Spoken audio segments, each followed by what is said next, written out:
Alors, c'est quoi le mentalisme? Nous, on va se diriger plus dans le sens d'état de conscience, c'est-à-dire notre identité.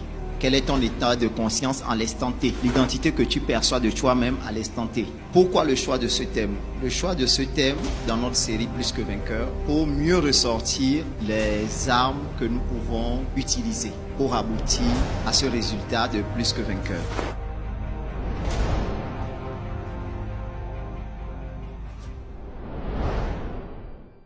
On va commencer par la définition du thème mentaliste. La définition simple, mentaliste est un adjectif qualificatif ou nom commun relatif au mentalisme, l'artiste qui pratique du mentalisme. Alors, c'est quoi le mentalisme? Le mentalisme, c'est une conception selon laquelle la psychologie a pour objet d'étude les divers états d'esprit et sa méthode privilégie l'introspection. Je vais vous définir la psychologie alors. La psychologie, elle a plusieurs branches. On va définir juste la psychologie générale, qui est l'étude des grandes fonctions cognitives, c'est-à-dire la mémoire, le raisonnement, l'apprentissage, l'émotion et l'action. Définition de l'état de conscience. Jusqu'alors, l'état de conscience n'a pas de définition fixe parce que ça se définit par rapport au cas. Donc, un cas précis, vous observez un sujet conscient ou inconscient et vous voyez les différences entre ces deux états. Nous, on va se diriger plus dans le sens d'état de conscience, c'est-à-dire notre identité.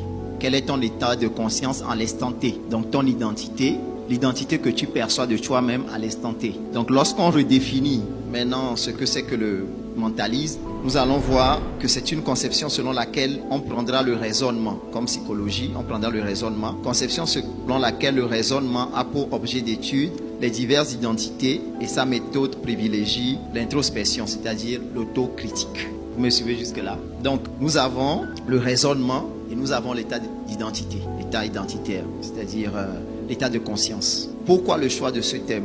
Le choix de ce thème dans notre série Plus que vainqueur, pour mieux ressortir les armes que nous pouvons utiliser pour aboutir à ce résultat de plus que vainqueur dans nos vies quotidiennes de tous les jours. Nous allons repartir à la parole de Dieu. Nous allons lire Genèse 3, 1 à 6. Vous connaissez tous l'histoire. Le serpent était le plus rusé de tous les animaux des champs que l'Éternel Dieu avait fait. Il dit à la femme, Dieu a-t-il réellement dit, vous ne mangerez pas de tous les arbres du jardin? La femme répondit au serpent, nous mangeons du fruit des arbres du jardin. Mais quant au fruit de l'arbre qui est au milieu du jardin, Dieu a dit, vous n'en mangerez point et vous n'y toucheriez point, de peur que vous ne mouriez. Alors le serpent dit à la femme, vous ne mourrez point. Mais Dieu sait que le jour où vous en mangerez, vos yeux s'ouvriront et que vous serez comme des dieux, connaissant le bien et le mal.